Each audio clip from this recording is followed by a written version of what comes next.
All right, today we're going to have a little bit of fun. I've been thinking about doing something for a little while, and I've decided I've come up with a little name for this, and I'm going to try to be committed to doing this every Wednesday. I'm calling it Wednesday Wisdom, and as you can see it in the title, wisdom is spelled WISDUMB. WisDumb. And the reason I've been thinking about this is because, when you're scrolling through social media, when you're talking to people, the world is absolutely filled with quotes and platitudes being passed around as sage advice, especially on social media. Now, a platitude, if you're not familiar with that word, is defined as a flat, dull, or trite remark, especially one uttered as if it were fresh or profound. And the more I look at this, the crazier it is. Like, there's all these quotes like, I'm going to go over one today. How you do one thing is how you do everything. And that sounds great. And a lot of really successful people have used it, but it's really not that profound. It's not even that accurate when you dig a little deeper. However, there is some truth. That's why it's called WisDumb. It's like half wise, half dumb. Okay, so let's break this down. Well, first of all, here's what's right about that quote. It's meant to demonstrate that habits and patterns repeat themselves and they show up over and over. For instance, if you have a messy house, you probably have a messy, disorganized life or business in general, right? Or if upon going to the grocery store, you leave your shopping cart out in the open without returning it, well, in addition to being a general plague on society, you're probably a selfish, thoughtless prick in other areas of your life too. Can you tell this is kind of a major pet peeve of mine? Return your damn carts. Look, to a large degree, this statement is true, such as how you treat your wait staff probably has a high correlation to how you treat your employees or your partners. And if you give your all in one area, you're much more likely to give your all in other areas as well. But here's what's wrong with that statement. Context really matters. So how I do something I hate and isn't in my natural strengths is completely different than how I do something that is.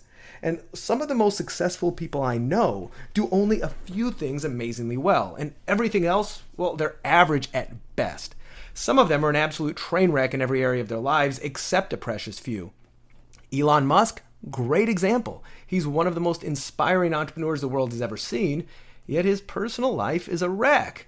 He's been an estranged father. He's been called a terrible human being, by, I think his ex-wife, who says, he must be in love to be happy. And he's just got all this stuff falling around him. But thank God for that, because when he's working in his zone of genius, he's moving humanity forward. Now, this makes me think of another quote, which is, amplify your strengths and outsource your weaknesses. And yes, that fits perfectly well in my argument here.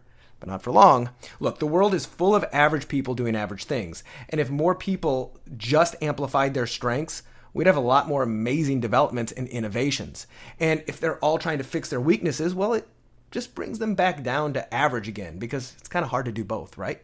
So yes, that is true. Amplify your strengths, outsource your weaknesses. I do actually try to do this. But the flip side to that argument is that, another platitude, a chain is only as strong as its weakest link. And if you have a weak link in your life, well, you better make damn sure it's not the link that's holding everything together, like your personal life, your marriage, your relationship with your children. Now, what is my point? Well, the point is platitudes are shallow for a reason, and they often go much deeper than the surface level advice they're giving. And there's usually a devil's advocate, moi, ready to step in and shed some light on the other side. So, following some platitudes can be really dangerous as well, such as never, ever give up, which I'll go into deeper on another episode of Wednesday Wisdom. The point is, think a little deeper before you take things at face value. Now, I'd love to hear what some of the other success, life, business quotes and platitudes you think are only half wise and half dumb. I've got a list of them I'm making for this Wednesday Wisdom series. It might turn into its own damn podcast. I don't know. What do you think? Send me an email. askbrad@baconwrappedbusiness.com. Let me know what you think about this series, about this quote, or any of the quotes, and send me some of the quotes that you find and platitudes that you just find like half wise, half dumb. And I'll see you on the next episode.